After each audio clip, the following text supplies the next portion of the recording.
The following is an Operation Podcast production. Just this year, almost 20% of U.S. adults reported currently having or being treated for depression. That projects to almost 48 million Americans. When I look around at this society, I see a very disconnected, lonely, and angry population in general. I think we have a society that encourages anxiety. I think we have a society that encourages depression. 5 years ago, when I walked into the emergency room of a VA hospital and asked for help, that was the moment that changed my life. Ask early on and save yourself from going through the pain that I went through. Oh, it made me question everything. Like, what am I doing with my life? Yeah, who do I turn to now? Like, is a man looking for wisdom? It was like a part of me had died. Hi, I'm Benjamin Forrest, retired military officer and author of Trip of a Lifetime, the Psychedelic Guide to Healing, Loving, and Living. And this is Ever Forward. Lieutenant Colonel in the house. The salute, indoor salute. Oh man, I haven't done that in a minute. Well, you know, as we're going live here, Veterans Day 2025, happy Veterans Day to you, Benjamin. Yeah, happy Veterans Day to you as well. I found some pretty wild stats when researching kind of just, you know, in America last few years, key mental health statistics, looking at depression, anxiety, mental illness and treatment rates, even mental health crisis events. Mm-hmm. In 2025, just this year, almost 20% of U.S. adults reported currently having or being treated for depression. That projects to almost 48 million Americans. Mm-hmm. And symptoms of depression among these adults have increased from about this 18 to 20% in 2019 to now 22%. Does that stat surprise you at all? And what is your kind of take on the current state of depression in America? Yeah, it doesn't surprise me at all. When I look around at this society, I see a very disconnected, lonely, and angry population in general. This is an extraordinarily difficult time. You know, I think we all are longing for belonging and community and acceptance and love, and that's not what we're being presented with today. You know, I can speak about, my depression and what's at the root of it, but I think just we're in a cultural depression almost. I think the happy, healthy people that we can find in this world are the exception, not the rule. It doesn't surprise me a bit. I think we have a society that encourages anxiety. I think we have a society that encourages depression. You can go back in history and obviously, you know, it appears that we are in a golden age. Like, I reflect that before I found psychedelics, I was living better than a king did 300 years ago in terms of my ability to travel and indoor plumbing and just the ability to seek, you know, medical treatments and everything. Like, in theory, I should have been the happiest man in the world, but I wasn't. I was disconnected. I was lonely. I had sleep disorders. I had all of these things going for me. Like, I had checked every box on what it is to be successful as a man in America, and I was fucking miserable. And I think a lot of people are in that same place where they're going through and they're checking all those boxes or struggling to, and finding that even when they do, it's not the answer. There's a couple quotes from Jim Carrey that have stuck with me. One of them I love his approach to mental health and success and all the things. Yeah, he's amazing. So one of them was, I wish everybody could be rich and famous because then they would know that that's not the answer. Now, don't get me wrong, I'd rather be rich and famous and miserable than poor and miserable. But another quote he had around depression is your body saying, I don't want to play this fucking character anymore. Oof. And when I think about my depression, yeah, that was it. There was a character I was playing for 25 years, you know, in the military and as, you know, the husband and father and leader and all those things. And all that's good, great, but it was a character that wasn't actually me.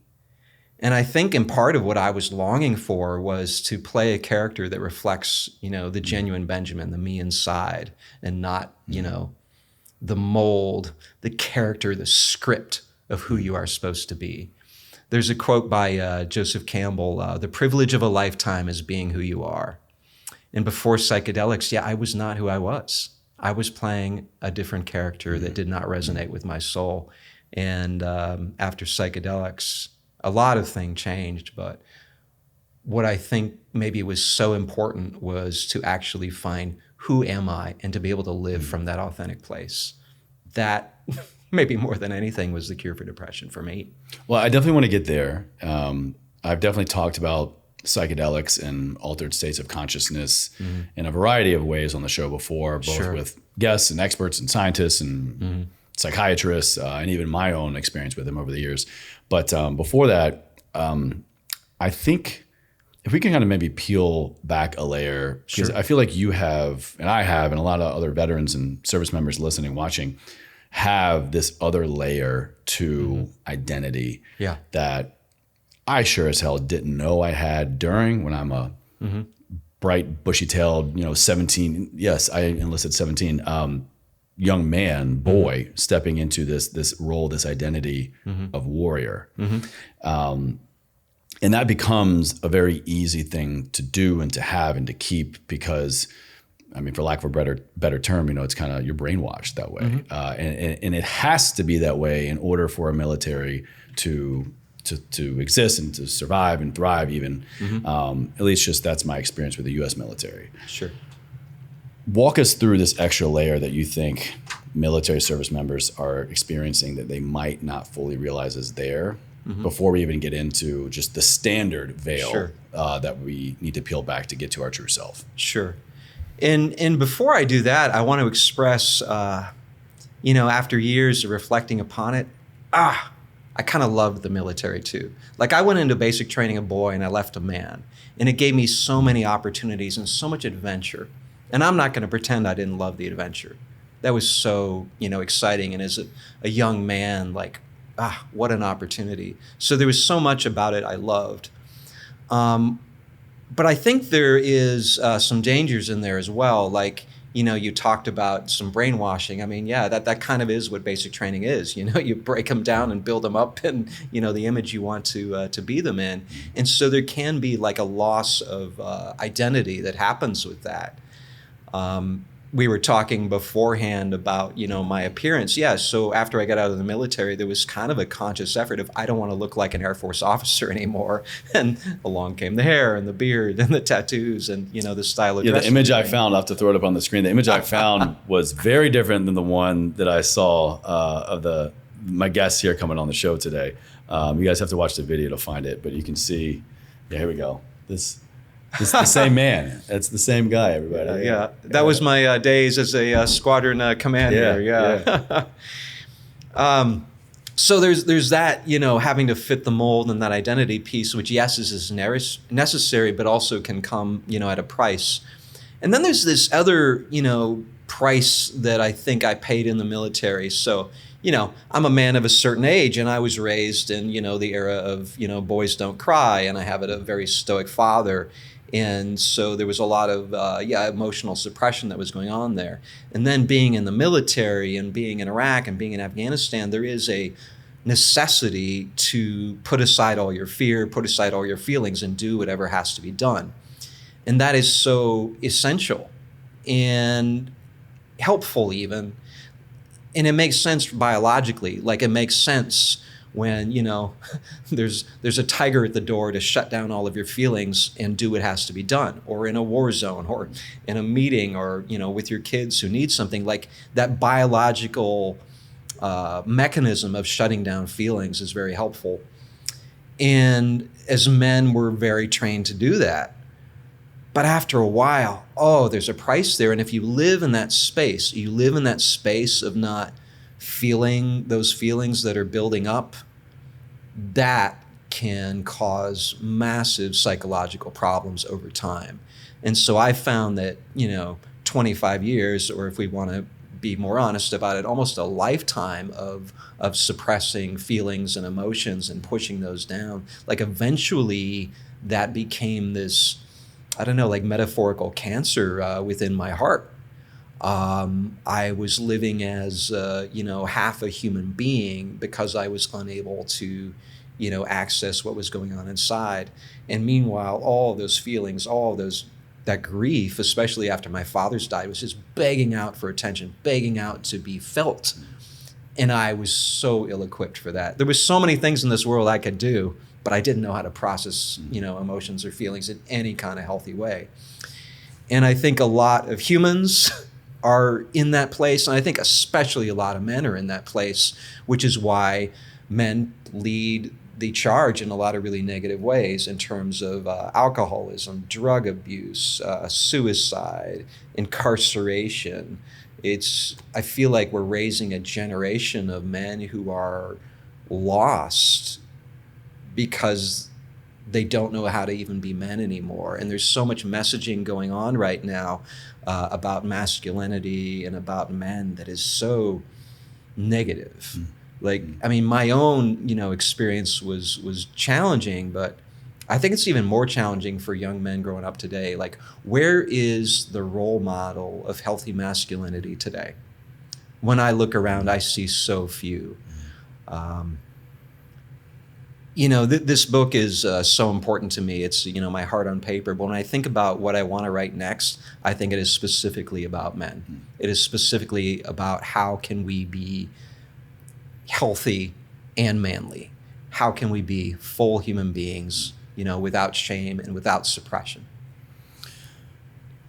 What do you think, if you can maybe go back to a memory of a feeling you had as this young boy becoming a man, civilian becoming an airman, going through this rite of passage, this warrior rite of passage in the military, to your own experience, but also maybe collectively, you think, what is the feeling that you could paint for somebody that they could actually put their finger on and go, oh, I know that. Oh, that's what I'm covering up. Oh, that's the feeling that wasn't in my field manual that, it gives me a SOP to follow to mitigate or to get rid of. I can handle all these other things. I'm this trained killing machine. I'm a proficient warrior at my task. But yet there's this thing that I don't know what to do with, so I just stuff it down. I mean, the most extreme example I could give was around grief. I mean, this came at the end of my career, but when my father passed, it was the first major person in my life to pass. And the loss of a parent, maybe even especially the loss of a father, if you're a man, it's like, oh, it made me question everything. Like, what am I doing with my life? What are my priorities? And who do I turn to now? Like, is a man looking for wisdom? And it was like a part of me had died. And a lot of emotions can come and go very quickly if we're willing to feel them. But the one that does endure is grief. And what do I do with that? And for me at that time, my answer was drinking. I didn't know how to deal with the grief, so I would turn to alcohol. And in that alcohol, I was able to cry and sob. I actually couldn't cry about my father's death unless I would drink. It became this vehicle to let stuff out. And of course, it was ridiculously unhealthy. It was causing, significant, problems in my life. And, earlier than that, experiences, in Afghanistan, diving into bunkers, dodging rockets. It's natural to feel fear there, but no, I'm not going to express fear. I'm not going to feel fear. I am going to, just press on like you're supposed to. How can I show fear in that environment? And I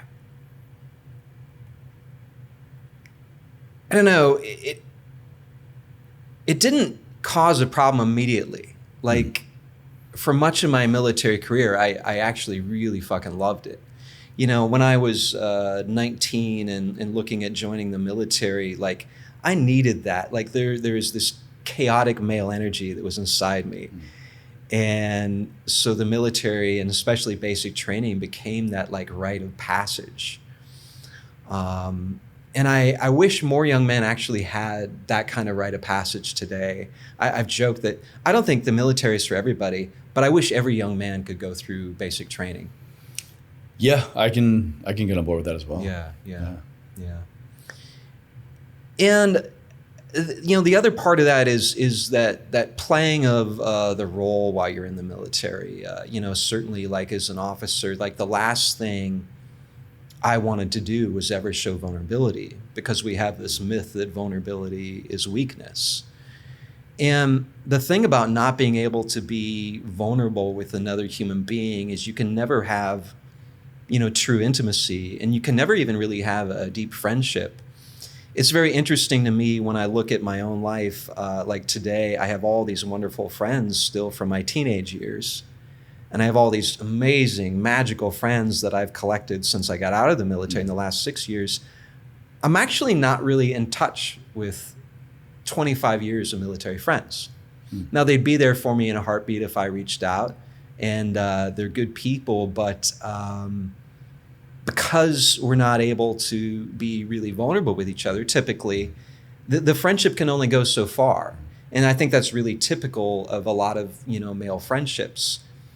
And so we men in this world, we tend to be very lonely. Like there's this loneliness epidemic going on in America, and it's especially acute with military. Women seem to have this a little more figured out. Yeah. With their ability to have close friends and their ability to share vulnerably with each other and their ability to support each other. But with men, we're so closed off that it tends to create very shallow friendships, and it tends to create loneliness.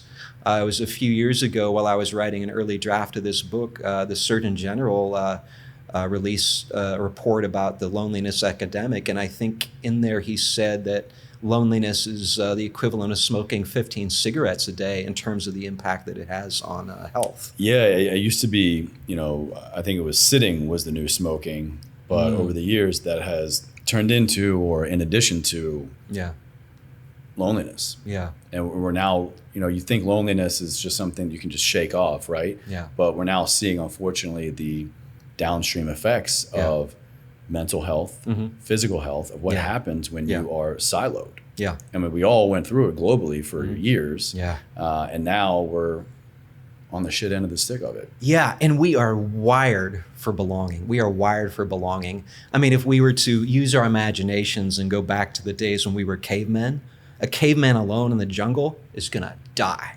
He's gonna die. So that loneliness and that craving of belonging is actually a survival mechanism. Because if that caveman can go find a tribe where he can belong and be accepted, okay, he's a lot more likely to survive now. And so our ancestors that survived were the ancestors that found a way to belong.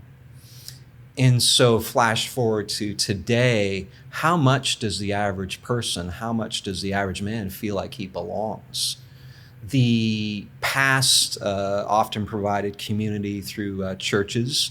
We're becoming increasingly secular. The fastest growing religion is the nonners, meaning not affiliated with any religions. And so what is the replacement for that? So I have found, since, my awakening, if we want to call it that, I have found community after community after community where I can belong. And that has been so soothing to my soul and so healing. And I wish that we were in a culture where there was a way to belong in healthy communities, because when we don't belong in a healthy community, there are people who can prey upon that. There's people who can exploit that, and we can go into communities where, maybe we're being taken advantage of or manipulated because we're so desperate for that connection, so desperate for that end of loneliness, so desperate for that longing. And the military was interesting to me. Maybe that's why the military worked so damn well for me, because there's a community. there is a community. They're going to give me identity. They're going to give me my place in that community. And these people are my brothers. And literally in a war zone, hopefully they'd be willing to die for me and me for them. And so it's not lost on me that me growing up with that longing for belonging and community, of course I found the military. There is the ultimate community. Yeah. I was going to say, I think that's another part of the military experience that we don't fully comprehend or appreciate until we're out. Because think about it, you go through, whether you enlist or you're commissioned, there's a rite of passage. There's basic training, there's training of some sorts for a lengthy period of time. And whichever version you go through, you all go through the same shit. And so there's this bond, this unspeakable or unspoken, unbreakable, really, to some degree, bond that you have with these brothers and sisters at the end of that experience. That, to your point, same here, I'm not as in touch with my military homies as I am with some other people in my life. But if I wanted to call them up right now, they would pick up. And they would be there for me, most likely. And I think that you don't really comprehend. I remember kind of that first realization of that for me was when I ETS'd.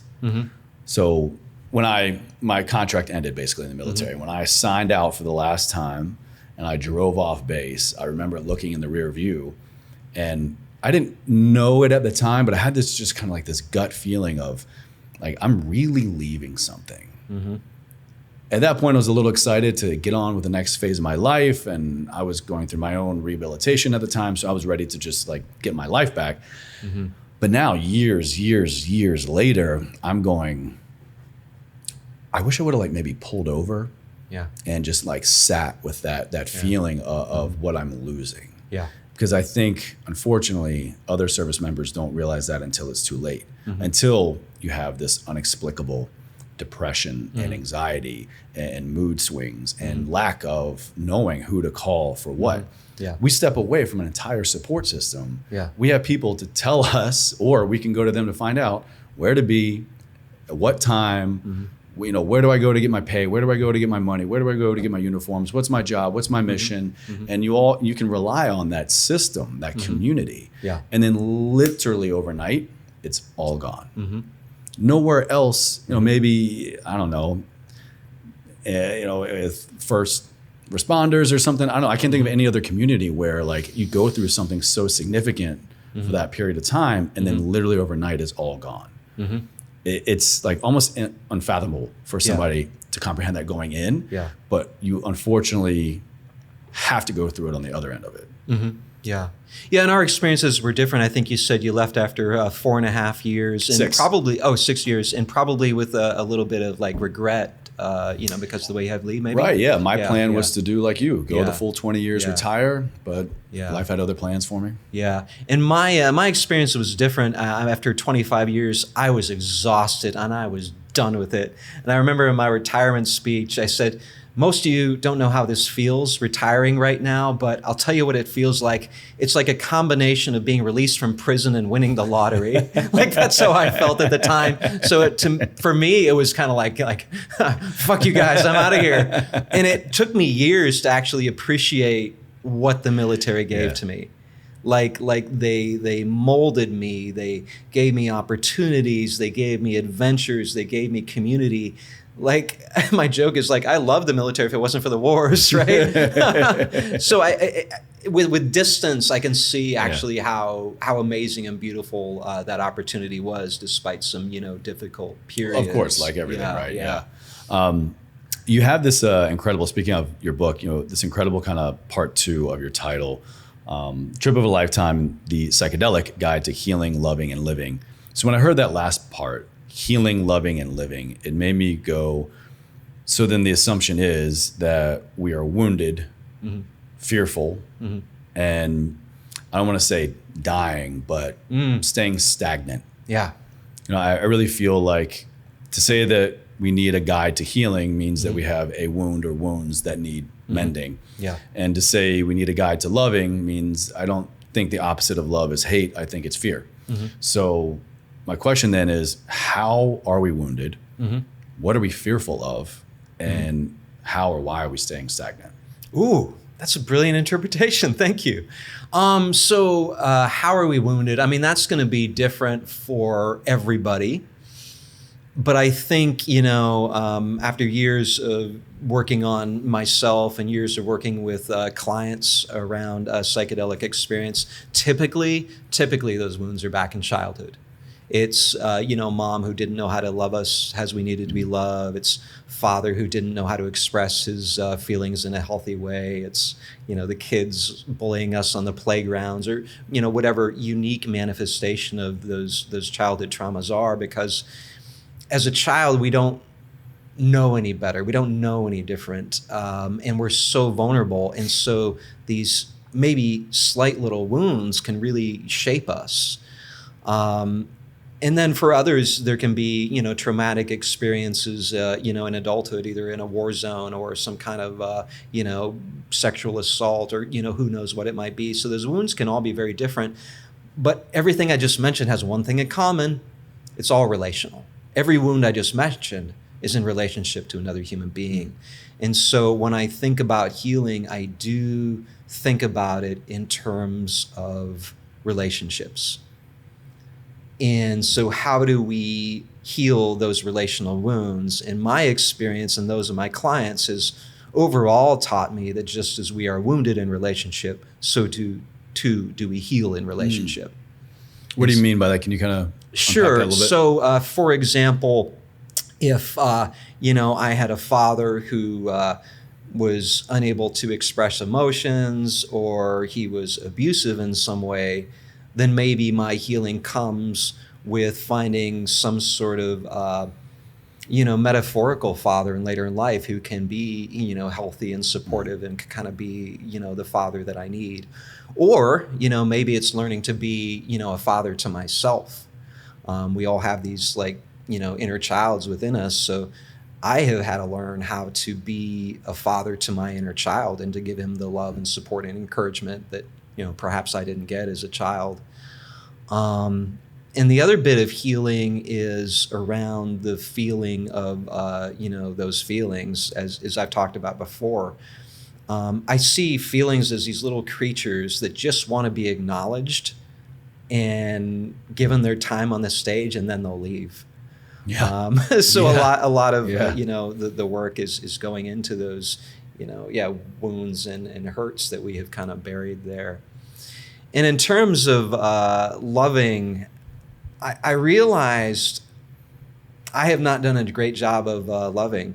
I was at a ayahuasca ceremony just over the weekend, and one of the comments I made to one of the other men in the circles was, I feel sorry for any woman who fell in love with me up until, this last year. Like, when I think about how I was showing up in romantic relationships, I was showing up with, damn it, this kind of wounded inner child who would throw tantrums from time to time. Like, I actually didn't know how to love well. And so since psychedelics, that has been kind of my main goal in life, is learning how to love well. And that is so important to me that literally last month I went and got a tattoo on my hand, Memento Amare, which means remember to love, because that's how fucking important it is. Yeah, Jesus was right? Love your neighbor as yourself. Not a bad motto, no. Yeah, and the living part, when I was in a psych ward about 5 years ago on Veterans Day, there was this thought that kept going through my head over and over again like a mantra: I'm doing life wrong, I'm doing life wrong, I'm doing life wrong. I just kept saying to myself over and over. And then there was this little click of what would it be like to do life right? And so ever since that moment, I have been, exploring what is it like to do life right. And I think of Henry David Thoreau in Walden. He made the comment, most men lead lives of quiet desperation. And he wrote, I want to live deep, to suck out all the marrow of life, and to not come to the end of my life and find that I had not lived. And that quiet desperation, it's like being a zombie going through life, going through the motions, living the script that's handed to you, staring at your phone 6 fucking hours a day. it is like this imitation of life that I think a lot of people are living, where it is autopilot, it is a script, and we're not feeling, the passion and the joy and, the bliss of life that actually is possible. We can't be there all the time. How would we get anything done? But to never like pursue those passions and to feel that joy and that awe, I think is missing the whole point of this existence. I mean, this life is a goddamn miracle. It took us 14.5 billion years to get to this point. And the mathematical odds of you and I existing are astronomical. Like, we can't even fathom them. Yeah, it's like in the tens of billions, Yeah. something like the Yeah. chance that I'm existing and you're existing. Yeah. And all of our ancestors who had to meet at just the right time and connect. Like, I really have come to see this life as a miracle. And boy, I did not feel that way before. I felt like it was a burden. And so do you credit all of this new found zest for life and this kind of work that you call it, do you credit this only to the experiences you've had during and because of psychedelics? Psychedelics were the catalyst. They were the catalyst. There's a very famous psychologist, Bessel van der Kolk. He wrote this book, The Body Keeps the Score. And Light reading. Yeah. Light reading. And the book actually begins in the VA. It begins with him working with veterans and the recognition that, a lot of these traumas, we're not going to solve them up here in the head. We need to solve them here in the body. And I had the opportunity to meet with him earlier this year at a workshop, and he wound up talking about psychedelics during the course of that week. And he described all the different types of psychedelics and listed them off. And he said at the end of it, but all of them lead to the same place, the opening of the heart. And I found him afterwards and I said, hey, I'm quoting you on that in the book. Yeah, it's entheogens, right? There are some more so than others, but at their core, psychedelics are called entheogens, heart openers. Yeah. Entheogenic. Yeah. Exactly, yeah. And so I think it is through that opening of the heart that we heal, that we love, and that we learn how to live. I love it when we can find a phrase or a quote that just takes this complex, extraordinary thing and just distills it down into one little beautiful phrase. And I do think that's it. My book talks about preparation and navigation and integration of psychedelic journeys. Preparation, how we get ready; navigation, how we work through those challenges in the experience; and then integration, how we bring it into our life. And in one of the couple of chapters about navigation of the medicine while we're in it, I decided to title that chapter "The Opening of the Heart," because I do think that is at the essence of this life. If we open our heart, it doesn't mean we're not going to experience pain and hurt. Oh, it actually means we might feel it more intensely, but it also means we are going to be truly alive. I feel like the last several years, psychedelics have really risen to the forefront of awareness and dare I even say pop culture. We have progressed in the last 5 years. Well, setbacks, progression, but even at like a federal and state level of legalization and at least decriminalization, what we've done in the last 5 years, we haven't done in the last 5 decades. Yeah. But we're still not quite there in terms of, in my opinion, mass public access in a safe and effective way. Yeah. The VA, shout out the VA. This is, in my opinion, one of the very few things they're doing right now is actually they're spearheading a lot of this. MDMA, psilocybin, ketamine therapy for depression, anxiety, PTSD with the veteran community. In your opinion, what do you think is it going to take from, let's say, a legislation level or just a big brother here level to get the mass on board, to get it, safely and properly introduced to these people that really need it the most so that we can break through this mental health pandemic? Yeah, I think we're getting close. I think if we want to pick some milestones of the last 5 or 6 years, I think first we have to give credit to Michael Pollan's brilliant book, How to Change Your Mind. I think that was the first book to really get it in the mainstream radar. And then what happened after that? COVID, which just intensified our depression, intensified our loneliness, intensified our anxiety. And so it just kind of turned up the heat just as all this stuff was unfolding. And then, a lot of research has come to light, and it started catching the attention of, some folks from unexpected corners. In the introduction of the book, I quote Texas Governor Rick Perry, former, was in the first Trump administration. And he was a former Air Force officer as well. Yeah. And I was astonished by some of the statements that he was making earlier this year on Joe Rogan. I'll quote a few of them. I am a true believer in plant medicine. You cannot argue with the data. And I think that's really important. The data is so compelling that even the skeptics need to pay attention to it. He said, I am the Johnny Appleseed of Iboga, because he works with veterans and he sees how transformational this has been for veterans. Yeah. And he has a genuine care for us, as a veteran myself and as a human being. And another quote that's in there is, this could be the most important medicine ever brought to mankind. And I really do believe that. After I had my experience and did some integration around it, I went off to therapy school. I was studying to become a therapist.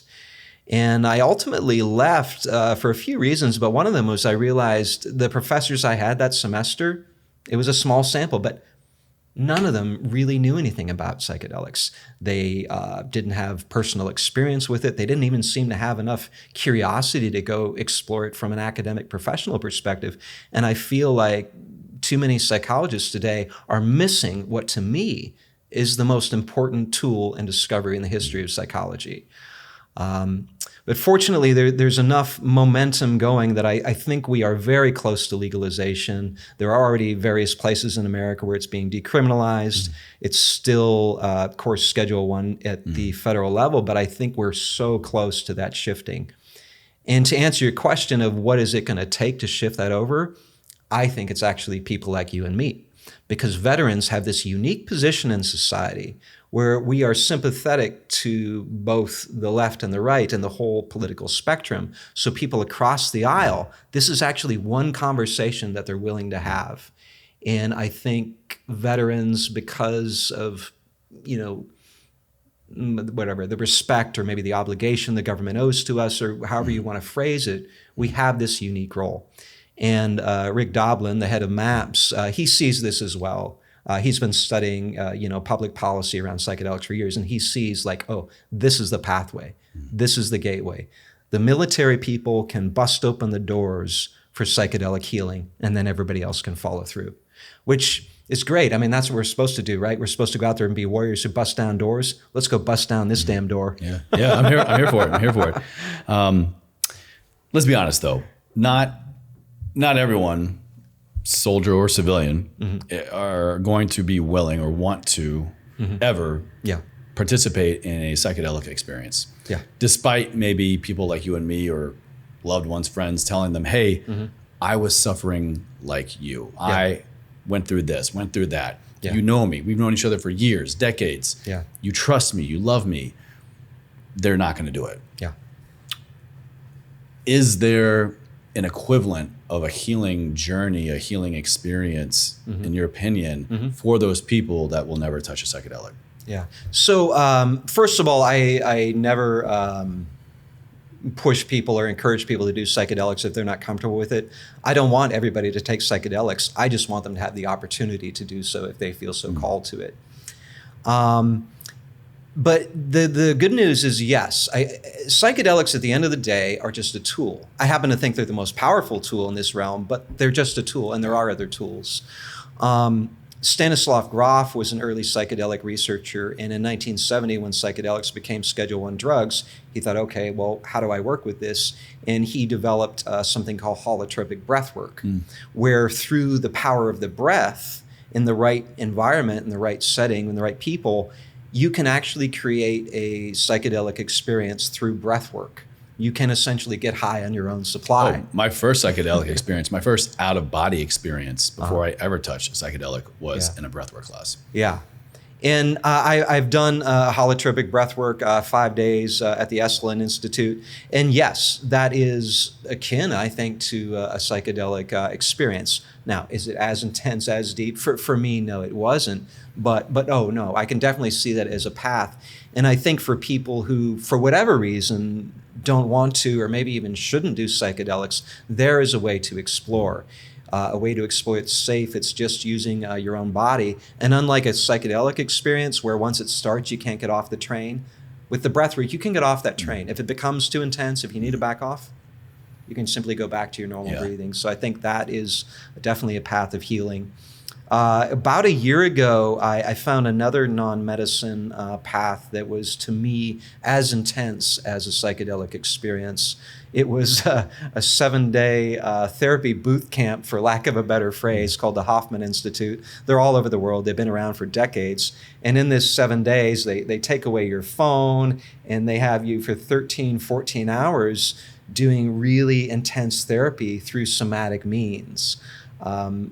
And what do I mean by somatic? I mean using the body to release the pain that's stored inside. One of the exercises, I won't tell too much about it, but they had us take a bat, an actual bat, and bang on this pillow that had all of these patterns that we wanted out of our lives. And they said, okay, now bash this pillow with the bat for 45 minutes. And I thought, 45 minutes, Jesus Christ. But also, yeah, that 45 minutes went back by really fast. Wow. So we're screaming, we're bashing. And at the end of that week, I felt like I had found greater insights into my psyche than I had in almost many medicine experience I've had. Wow. And so there's ways to get there without these medicines. And I know I can sound like a zealot and a Pied Piper around this stuff, but I make it very clear in the introduction to the book, psychedelics are not for everybody. There are some people who don't feel called for it. There are some people who frankly shouldn't do it. Most people recommend if you have a genetic predisposition to schizophrenia, that it's a bad idea. And I think I have a line in there too, that some assholes can take psychedelics and just become bigger assholes. Like, this is not a cure for every mental disorder or character flaw at all. And there is no medical solution that is going to work for everybody. So I don't think this is like the answer for all people. Yeah. But I also haven't seen anything be so powerful in myself and in the clients that I've worked with. Yeah, I was going to say, have you ever seen anybody who has had a psychedelic experience that regrets it? But I want to kind of piggyback that and say, I have know some people that, has one psychedelic experience, becomes shaman kind of thing. What I love this phrase, they have what's called a spiritual bypass, basically. Yeah. What is unique about these experiences, you think, where someone can go, for the most part, I don't regret that? And then how does someone go from like this catalytic change in their life to becoming just a bigger spiritual asshole? Yeah. The bad experiences around psychedelics, the most common answer is that they were poorly planned. So there's set and setting. Set being the mindset, what's going on in here, how prepared you are, and the setting being where you're doing it, who you're doing it with, can you trust the people around you and so forth. The people who do psychedelics, I think, irresponsibly or around the wrong people, that's where it can get really messy. Or the people who, don't plan for it well, and it's maybe impulsive or irresponsible in the way they do it. And there's a third group of people, too, who can go have an incredible psychedelic experience, but there's no lasting impact because they're not willing to do the work on the other side, or they don't know how to do the work on the other side. The people who go and have the interesting experience and they don't integrate it, it's very likely nothing's going to change. What does integration look like? So integration can look different for every person. In essence, it is the bringing in the lessons from the psychedelic experience into your daily life. For some people, that could be a new practice of journaling or meditation or yoga or exercise. I'll share a couple of my integration experiences. Please, yeah. The second time I did mushrooms, a heroic dose, I did it with a friend who was watching over me. And the integration for that one was an apology tour. What the medicine had to show me is all the times that I had wronged people or been an asshole to people who loved me. And so when I came out of the experience, I opened up my journal and I started writing down names. These are the people I need to make amends to. And so my integration was actually going and sending apology letters to each of these people. I had another psychedelic experience where the answer was really clear. Stop drinking. This is not good for you. Stop. And so sometimes it's that crystal clear. Other times it's lifestyle changes. It could be leaving a long-term relationship that's not healthy for you or the other person. It could be a career change. We need to be really careful with those because there can be this exuberance as you come out of an experience and you can make some ultimately like bad decisions. And your second question about these people who take psychedelics just become spiritual assholes, I can see that, actually. When I first had my experience and my life was transformed like that, I could feel that impulse to go be a prophet, right? To want to go shout from the rooftops. That's a big word. Yeah. And go convince everybody to take this. Yeah. But fortunately, to champion these experiences. Yeah. And it might be coming from a pure place, but that's not what we're called to do, is to go push our way on other people necessarily. I think we can be a model of what change can happen and that can attract people in, but to go be, somebody who feels like, oh, I just saw God and I know the way and I'm instantly awakened or enlightened, like that is the danger. And from there, other temptations can come in. Like there are people, unfortunately, I think a lot of people in this world who go from their big psychedelic experience to becoming, whatever, leaders or self-appointed shamans or something. And there is a lot of danger there. One of the dangers is around money. Another danger is women. I'm sickened by some of the abuse that has been done of women while they're in these vulnerable places looking for help and get taken advantage of. That does happen. And the last one is ego. We can start thinking that, we're God. I do think we're all divine, but we need to be really careful with that and how we hold it. And I think the answer to all of those is just being brutally honest with ourselves about where we're at, in each of those areas. And if somebody is a no kidding narcissist taking psychedelics, if they're not going to look at their shit, they could be very dangerous afterwards, couldn't they? Yeah, very. Yeah. Very, very, yeah. And then, they have all the right language and all the right looks and all the right everything to then pass on misinformation to people that are actually really looking for something like this and really have a lot of hope to benefit from this. But then you're in that room, that environment, that community with someone like that, and it can really taint the entire experience. Yeah, and everybody's kissing your ass and you start believing your own press releases, right? So for me, like I felt that impulse. I actually did feel that impulse, like, I've seen the light, I've seen God, let me spread the good word. And so what I did is I put myself on probation. For 2 years, I wasn't, working with this medicine other than beyond a few close friends here and there. And then after 2 years, I thought, okay, I feel like I'm in a place where I can begin coaching. And so I went and got a coaching certificate and I began coaching people. And, with the book, it's been about 5 years since it occurred to me to write that book. But I realized, like, no, I need to work through my own shit before I can start coaching people. I need to work through my own shit before I can actually write that book from a wise place and not a place of exuberance. And so I think the patience to work through our own work before we start helping other people is essential. Because if I had gone out there very quickly and started working with other people, I think that could have been dangerous. Oh, very. If I had released that book a year after my experience, I think it might have come from a place of foolishness instead of a place of wisdom. Yeah. So there was years necessary before I could reach this place now where I feel like, okay, I'm grounded and centered and healed enough that I can go out there and be helpful instead of dangerous. Amazing. Well, thank you for taking that strategic pause there, that tactical pause, as we say. Yeah. When writing the book, kind of getting towards the end here, I'm always curious with authors, what was the one thing, if there was a one thing, that rose to the top when writing the book that really surprised you about, oh, I wasn't expecting to uncover this in my research, in my personal experience, or maybe emotion, a memory, or something that rose to the top that kind of surprised you that made it into the work or influenced your work on this book? Yeah. You know, the biggest thing that comes to mind was a simple question. Who are you writing this for? Because my first version of the book, it was very much a memoir. Here's a medicine that I experienced, and here's what I learned. Here's an medicine experience, here's what I learned. And it was kind of this travelogue memoir.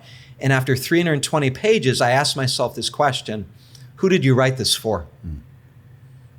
And my answer to that in the moment was, I wrote this for me. I didn't write this for the reader, I wrote this for me. And so I took this book that I'd spent so much time on, and I put it aside, and I started over with a blank piece of paper. Let me write this for the reader instead. Wow. And as I thought about how do I write this for the reader, I looked out at the psychedelic literature that was out there, and I noticed something.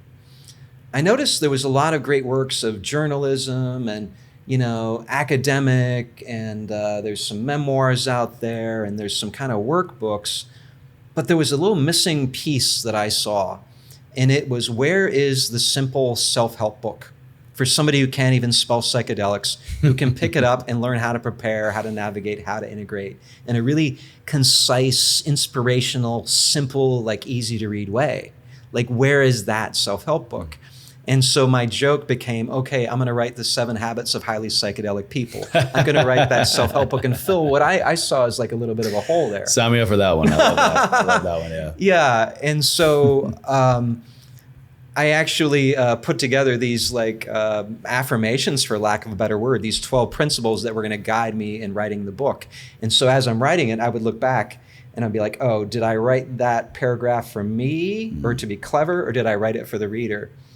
Okay, and so the more I wrote it, the shorter the book got.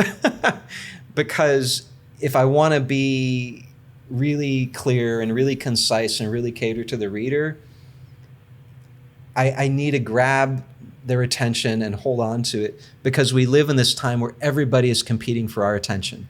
There are all these millions of movies and TV shows that I can go stream. There's all of the podcasts, there's all of the porn, there's all of these algorithms that just want to suck in your attention.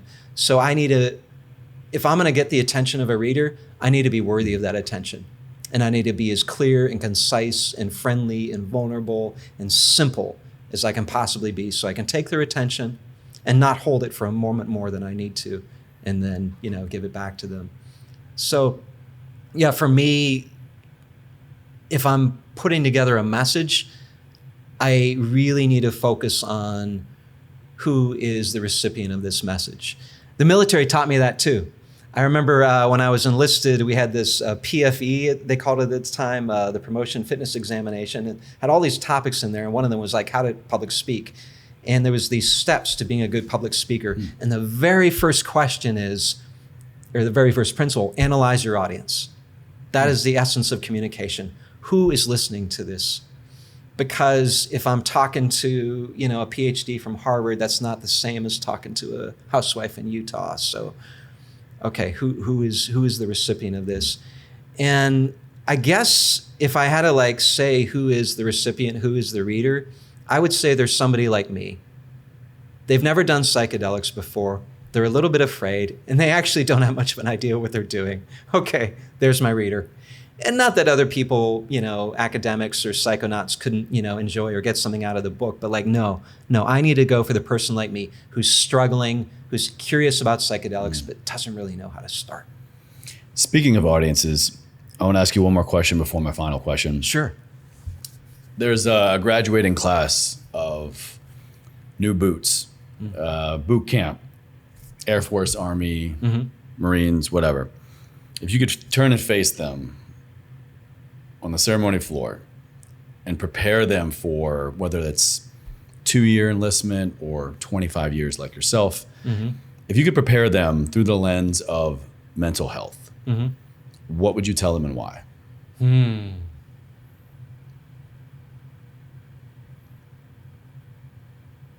I would tell them that asking for help is strength.